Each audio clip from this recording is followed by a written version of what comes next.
Hello. ഞാൻ കർമ്മയെ പറ്റി പറയാനാണ് കേട്ടോ വന്നത്. കർമ്മ കർമ്മ എന്ന് പറഞ്ഞിട്ടുണ്ടെങ്കിൽ നമ്മൾ എന്താളും പറഞ്ഞു, കഴിഞ്ഞ ദിവസം പറഞ്ഞിരുന്നു, കർമ്മ റിട്ടേൺസ് അല്ലേ? അത് മാത്രമല്ല കേട്ടോ ഞാൻ പറയുന്നത്. കർമ്മ എന്ന് പറയുന്ന സംഭവം ഇറ്റ് ഈസ് നോട്ട് മിസ്റ്റിക്കൽ. ചില സമയത്ത് പറയും, നീ ഒന്നും ചെയ്യണ്ട, നീ ഒരു വിരൽ പോലും അനക്കണ്ട, അയാളുടെ കർമ്മ അയാളുടെ അടുത്തേക്ക് തന്നെ തിരിച്ചു വന്നോളൂ എന്ന് പറയും. കേട്ടിട്ടില്ലേ നിങ്ങൾ? അത് അതല്ല നമുക്ക് വേണ്ടത്. നമുക്ക് വേണ്ടത് എന്താണ്? നമ്മുടെ ഗുഡ് കർമ്മയ്ക്കുള്ള പ്രതിഫലമാണ് വേണ്ടത്. അല്ലാതെ മറ്റുള്ളവർ ചെയ്യുന്ന അവരുടെ ബാഡ് നമുക്ക് അഗൻസ്റ്റ് ആയിട്ട് ചെയ്യുന്ന കർമ്മയ്ക്ക് അവരനുഭവിക്കണം എന്നുള്ളതല്ല നമുക്ക് വേണ്ടത്, അല്ലേ? What is the point in that? We just don't have to think like that. അയാൾക്ക് കിട്ടട്ടെ, എന്നോട് ഇങ്ങനെ ചെയ്തത്, അങ്ങനെ ഒരിക്കലും നമ്മൾ ചിന്തിക്കാൻ പാടില്ല കേട്ടോ. എന്താണെന്ന് വെച്ചാൽ ചില ചെറിയ ചെറിയ കാര്യങ്ങൾ നമ്മളൊന്ന് അലൈൻ ചെയ്യുകയാണെങ്കിൽ നമ്മുടെ ലൈഫിൽ നമ്മുടെ ഗുഡ് കർമ്മ നമുക്ക് തിരിച്ചു വരുന്നത് നോക്കാം കേട്ടോ. ഞാൻ ഈ ബുക്ക് വായിക്കുകയായിരുന്നല്ലോ, ഇന്ന് ഞാൻ കുറേ നേരം ഇരുന്ന് അത് വായിക്കുകയായിരുന്നു. The wealth money can't buy എന്ന് പറഞ്ഞിട്ട് റോബിൻ ശർമ്മയുടെ book. The wealth money can't buy. അതിനകത്ത് റോബിൻ ശർമ്മ ഒരു ചാപ്റ്ററിൽ പറയുന്നുണ്ട്, karma is not mystical, it is practical എന്ന്. അതെന്താണെന്ന് വെച്ചാൽ നമ്മളുടെ ചില കാര്യങ്ങൾ നമ്മൾ നന്നായിട്ട് ഉപയോഗിച്ചാൽ നമുക്കത് പിന്നീട് ഉപകാരമായിട്ട് വരുന്നത് കാണാമെന്ന്. അതെന്താണെന്ന് ചോദിച്ചാൽ ഒരു എക്സാമ്പിൾ സഹിതം അങ്ങനെ പറയുന്നത് എന്താണെന്ന് വെച്ചാൽ, നമ്മളിപ്പം ഒരു കാറ് പാർക്ക് ചെയ്യണമെന്നിരിക്കട്ടെ. ഇങ്ങനെ നേരെ കിടക്കുന്ന കാറുകൾ ഇങ്ങനെയാണ് പാർക്ക് ചെയ്യേണ്ടത്. അതിന് 2 വരയുണ്ടാവും ഇവിടെ. ആ വരയുടെ ഉള്ളിൽ നമ്മൾ പാർക്ക് ചെയ്യണം, അല്ലേ? പക്ഷേ ചിലർ കണ്ടിട്ടുണ്ടോ, ഇങ്ങനെ പാർക്ക് ചെയ്ത് വയ്ക്കും, ഇങ്ങനെ സ്ലാൻഡിങ്ങിൽ. അപ്പോൾ എന്തായി, ഇവിടെ ഈ വരയുടെ ഇപ്പുറത്തേക്ക് ഇങ്ങനെ ഇതും കിടക്കും, ഇപ്പുറത്ത് കിടക്കും. അപ്പോൾ എന്തായി, ഈ 3 കാറ് നേരെ പാർക്ക് ചെയ്യേണ്ട സ്ഥലത്ത് ഇയാളുടെ ഒരു കാർ മാത്രമാകും. അപ്പം ബാക്കിയുള്ള 2 ആളുകൾക്ക് പാർക്ക് ചെയ്യാൻ പറ്റാതെയാവും. അതെന്താണെന്ന് വെച്ചാൽ നമ്മൾ ശ്രദ്ധിക്കാതെ ആരെങ്കിലും എന്തെങ്കിലും നമുക്ക് സ്ഥലം കിട്ടിയെന്നും പറഞ്ഞ് ഓടിപ്പോകുന്നത് കൊണ്ടാണ്. അങ്ങനെ ശ്രദ്ധിക്കാതെ മറ്റുള്ളവരുടെ എംപതി കാണിക്കാതെ നമ്മൾ ചെയ്യുന്നതുകൊണ്ടാണ് അതങ്ങനെ വരുന്നത്. അതേസമയം നമ്മൾ കറക്റ്റായിട്ട് 1 മിനിറ്റ് നമ്മൾ വൈകിയാലും സാരില്ല, let me puttu this car straight എന്ന് പറഞ്ഞ് നേരെ ഇട്ടിട്ട് പോവുകയാണെങ്കിൽ പിന്നീട് ഒരു ദിവസം നിങ്ങൾ എവിടെയെങ്കിലും കാർ പാർക്ക് ചെയ്യാനായിട്ട് സ്ഥലമില്ലാതെ റൗണ്ട് ചെയ്ത് വരുന്ന സമയത്ത് ബാക്കിയുള്ള ആർക്കും കിട്ടുന്നില്ല, നിങ്ങൾക്ക് മാത്രം. നിങ്ങൾ പുറയിൽ നിൽക്കുകയും ഒരു കാറ് ഇങ്ങനെ എടുത്ത് ആ സ്പേസ് മാറ്റി തരും, നിങ്ങൾക്ക് അവിടെ പാർക്കിംഗ് സ്പേസ് കിട്ടും. എനിക്ക് അനുഭവം ഉണ്ടായിട്ടുണ്ട് കേട്ടോ. കാരണം എന്താണെന്നറിയാവോ, നമ്മൾ ആരെങ്കിലും വെയിറ്റ് ചെയ്യുന്നുണ്ടെന്ന് വിചാരിച്ചോ പുറകിൽ. അപ്പോൾ നമ്മൾ അവിടെ നിന്ന് എടുക്കുകയാണെങ്കിൽ ചില സമയത്ത് കണ്ടിട്ടുണ്ടോ, ആളുകളൊക്കെ അതിനകത്തിരുന്ന് മൊബൈലിൽ എന്തൊക്കെ മെസ്സേജ് വന്നു എന്ന് നോക്കും. അത് കഴിഞ്ഞതിന് ശേഷം അതിനകത്ത് എന്താ പറയുക, ഗൂഗിൾ മാപ്പ് സെറ്റ് ചെയ്യും. ഇതെല്ലാം കഴിഞ്ഞിട്ടേ ആ പാർക്കിംഗ് ലോട്ടിൽ നിന്ന് പുറത്തേക്ക് എടുക്കുകയുള്ളൂ. അപ്പോഴേക്കും ഇവിടെ ലൈനായി കാണും, ക്യൂ. നമ്മളത് പെട്ടെന്ന് എടുത്ത് ആ പാർക്കിംഗ് ലോട്ടിൽ നിന്ന് പുറത്തെടുത്ത് നമ്മൾ ഇച്ചിരി നീക്കി അങ്ങോട്ട് ഇട്ടിട്ട് ഇതൊക്കെ ചെയ്യുകയാണെങ്കിൽ ഈ ലൈൻ ആവാതെ ഇവർക്ക് ഒരാൾക്ക് പാർക്ക് ചെയ്യാനും പറ്റൂലേ. ഇതൊക്കെ ചെറിയ കാര്യങ്ങളാണ് കേട്ടോ ഞാൻ പറയുന്നത്. This are all karmas. ഇതെല്ലാം നമ്മൾ ചെയ്യുന്ന ചെറിയ ചെറിയ കാര്യങ്ങൾ ആഡ് ഓൺ ആയിക്കൊണ്ടിരിക്കും.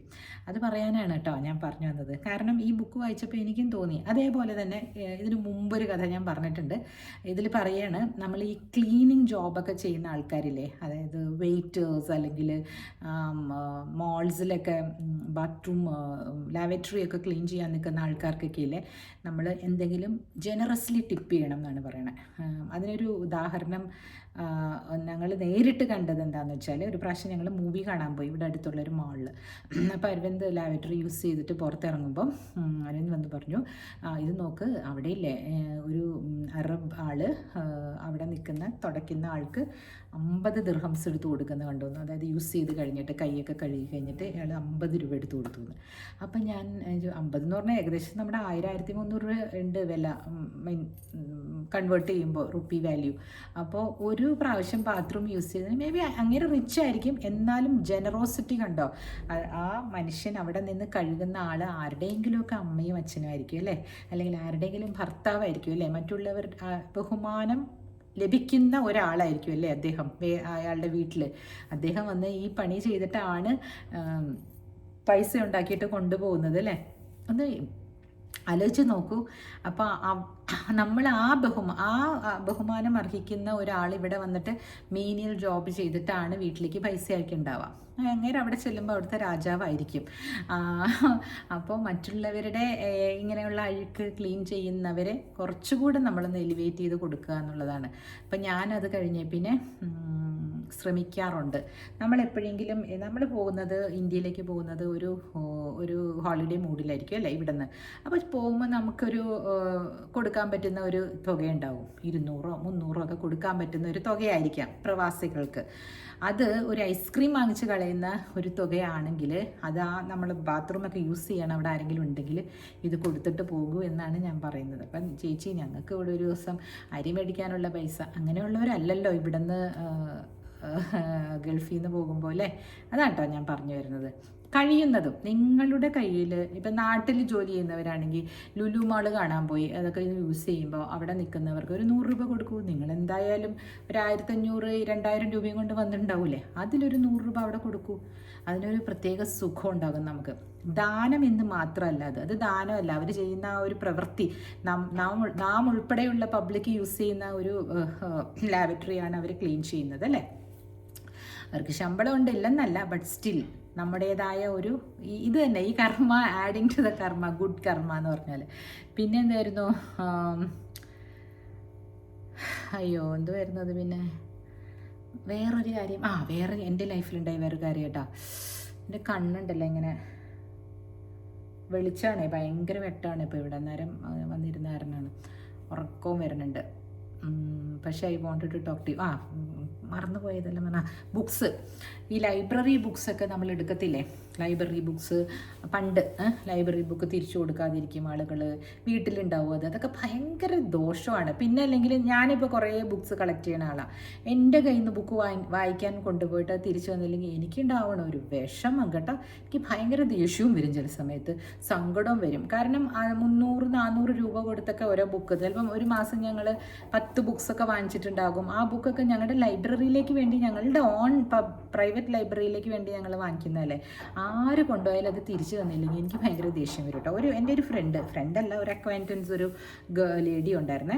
അവർ ഇതുപോലെ ബുക്സ് എല്ലാവരുടെയും കയ്യിൽ നിന്ന് എടുത്തുകൊണ്ട് വരും, കൊടുക്കുകയില്ല. എന്നിട്ട് നോക്കുമ്പോൾ എല്ലാം അവരുടെ വീട്ടിലിരിക്കുന്നുണ്ടാകും, ലൈബ്രറി ബുക്കായിട്ട് വെച്ചിട്ടുണ്ടാവും. അങ്ങനെ ഒരു ദിവസം ഒരാൾ എന്നെ കണ്ടപ്പോൾ ചോദിച്ചു, നിങ്ങൾ ആ ബുക്ക് കൊണ്ടുപോയിട്ട് തന്നില്ലല്ലോ എനിക്ക്. ഞാൻ നിങ്ങളുടെ കയ്യിൽ നിന്ന് ബുക്സ് ഒന്നും എടുക്കാറില്ലല്ലോ എന്ന് ഞാൻ പറഞ്ഞു. ഞാൻ അങ്ങനെ ബുക്ക് എക്സ്ചേഞ്ച് ചെയ്യുന്ന ആളേ അല്ല, ഒരാളുടെയും ഞാൻ എടുത്തുകൊണ്ട് വരില്ല. അല്ല, ആ പെൺകുട്ടി പറഞ്ഞല്ലോ നിങ്ങൾ വായിക്കാൻ കൊണ്ടുപോയെന്ന്. ഞാൻ പറഞ്ഞു, സുഹൃത്തെ, എന്നെ പറ്റിയിട്ട് ഞാൻ പറയാണ്, ഇതൊരു കാര്യം ഞാൻ ഭയങ്കര എന്താ പറയുക, സ്ട്രെയിറ്റ് ഫോർവേഡായിട്ടാണ് ഞാൻ പറയണത്. ഒരാളുടെയും സാധനം ഞാൻ എടുക്കില്ല, എടുത്താൽ ഞാൻ തിരിച്ചു കൊടുക്കും. തിരിച്ചു കൊടുത്തിരിക്കണം, ഒരു ചെറിയ പാത്രമാണെങ്കിലും. പണ്ടേ നമ്മുടെയൊക്കെ വീടുകളിൽ ചെറിയ ടിഫിൻ ബോക്സസും അതൊക്കെ ഉണ്ടാവില്ലേ, ഇങ്ങനെ അങ്ങോട്ടും ഇങ്ങോട്ടും കറിയൊക്കെ കൊടുക്കുന്നതൊക്കെ. എൻ്റെ വീട്ടിൽ ജോലിക്ക് നിന്നിരുന്ന ഒരു സ്ത്രീ ഉണ്ട് കേട്ടോ, എപ്പോഴും എടുത്തുകൊണ്ട് പോകും. എടുത്തുകൊണ്ട് പോയി അവസാനം എൻ്റെ വീട്ടിൽ ടിഫിൻ ബോക്സേ ഇല്ലാണ്ടായി. ചെറിയ ടിഫിൻ ബോക്സസ്, കറി ബോക്സസ് ഇല്ലേ. അപ്പം ഞാൻ വിചാരിക്കേണ്ടത് ഇതിലെന്താ, ഞാനിപ്പോൾ ചോദിക്കാൻ തുടങ്ങി. എല്ലാം തീർന്നു കഴിഞ്ഞപ്പോഴാണ് ഞാൻ ചോദിക്കേണ്ടത്, ഇത് എവിടെ പോയി ഇതല്ല. എനിക്കറിയില്ല. അതെന്താ അറിയാത്തത്? നിങ്ങളല്ലേ ഇവിടുന്ന് എന്തും ഭക്ഷണം ഉണ്ടെങ്കിലും ഉണ്ടാക്കുന്നതിലൊരു പങ്ക് കൊടുക്കും ഞങ്ങൾ.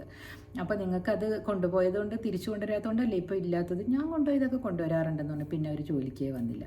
ആലോചിച്ച് നോക്കൂ. അതാണ് അവർക്ക് ആ ഒരു ചെറിയ കാര്യം പോലും ലോയൽറ്റി ഇല്ലാത്ത ആൾക്കാരാണ്. അപ്പോൾ നമ്മൾ പിന്നെയും നമ്മൾ കൊടുത്തോണ്ടിരിക്കും. പിന്നെ ഇപ്പം ഞാൻ ഈ പറഞ്ഞ പോലെ ഡിസ്പോസിബിളൊക്കെ വാങ്ങിക്കാൻ തുടങ്ങി. എനിക്ക് ഡിസ്പോസിബിൾ കണ്ടെയ്നേഴ്സ് വാങ്ങിക്കുന്നത് ഇഷ്ടമല്ല. ഞാൻ എപ്പോഴും സ്റ്റീൽ പാത്രങ്ങളാണ് കൊടുക്കുക. എന്നിട്ട് നമ്മുടെ വീട്ടിൽ അടുത്ത ദിവസം വരുന്നതല്ലേ, അവർക്ക് കൊണ്ടുവന്ന് കഴുകി തന്നാൽ പോരെ. സ്റ്റീലാകുമ്പം നമ്മുടെ എന്താ പറയുക, എൻ്റെ ഒരു പോളിസിയാണ് ഇങ്ങനെ ഈ പ്ലാസ്റ്റിക് ഞാനായിട്ടൊരു 10 അതിൻ്റെ അകത്തേക്ക് ഇടല്ലേന്ന്. പക്ഷേ ഇവിടെ ഈ അബുദാബിയിലൊക്കെ ഭയങ്കരമായിട്ട് അവരത് ഡിസ്പോസ് ചെയ്യാനുള്ള പരിപാടികളൊക്കെ അവർക്ക് ഉണ്ട് കേട്ടോ, റീസൈക്കിൾ ചെയ്തിട്ടൊക്കെ. നമ്മുടെ അവിടെ അതില്ല. അതുകൊണ്ടാണ് അധികവും എല്ലാവരും ഈ പ്ലാസ്റ്റിക്സ് നിരോധിക്കുന്നതും പ്ലാസ്റ്റിക് യൂസ് ചെയ്യാതിരിക്കുന്നതും എൻവിറോൺമെൻറ്റൽ ഫ്രണ്ട്ലി ആകുന്നത് ആൾക്കാർ അല്ലേ.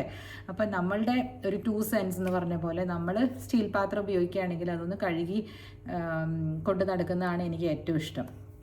പണ്ട് ആ ടപ്പർ വെയർ എന്ന് പറഞ്ഞൊരു പാത്രം ഉണ്ടായിരുന്നില്ലേ, നല്ല പോലെ അടയുകയും ചെയ്യും അല്ലേ, നന്നായിട്ട് ഉപയോഗിക്കാൻ പറ്റുമായിരുന്നു. പക്ഷെ അത് അവർ മൂടിപ്പോയി.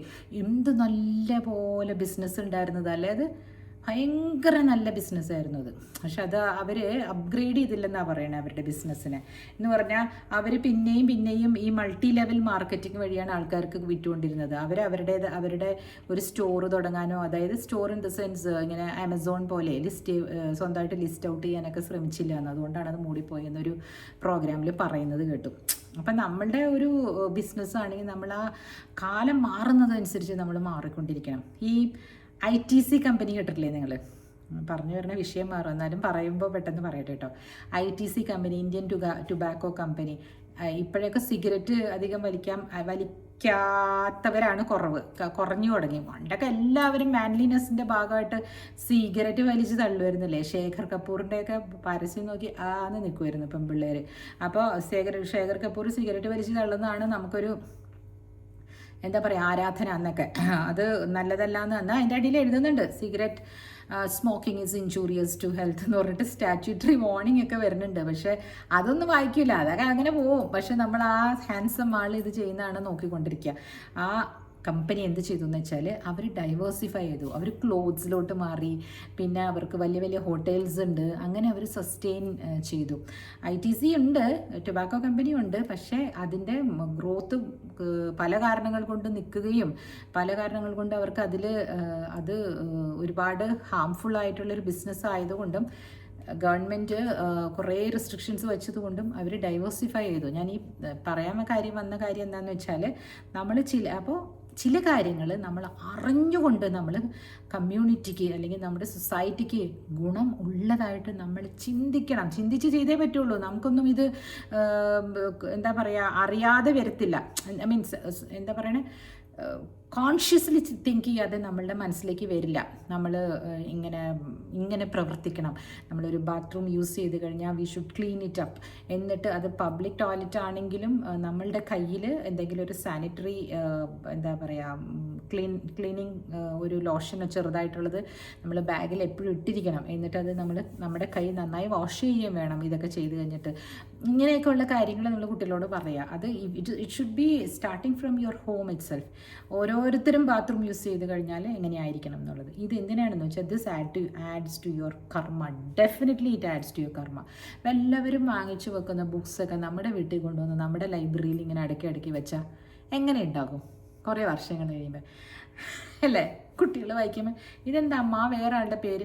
എൻ്റെ ഇതിലൊക്കെ കുറേ പഴയ പ്രീ ലവ്ഡ് ബുക്സ് ഉണ്ട് കേട്ടോ. അതിന് ഞങ്ങൾ പൈസ കൊടുത്ത് മേടിക്കുന്നത് സെക്കൻഡ് ഹാൻഡ് പ്ലേസിൽ പോയിട്ട്. But still I always prefer buying the fresh ones. ആ പേപ്പർ ഇൻഡസ്ട്രിയും സർവൈവ് ചെയ്യണം, പിന്നെ അക്ഷരങ്ങളുടെ ഇൻഡസ്ട്രിയും സർവൈവ് ചെയ്യണം എന്നുള്ളൊരു ആഗ്രഹം കൊണ്ടാണ് ഞാൻ എപ്പോഴും എല്ലാവരോടും പറയും, നിങ്ങൾ വനിത വാങ്ങിച്ചു വായിക്കൂ, ഗൃഹലക്ഷ്മി വാങ്ങിച്ചു വായിക്കൂ.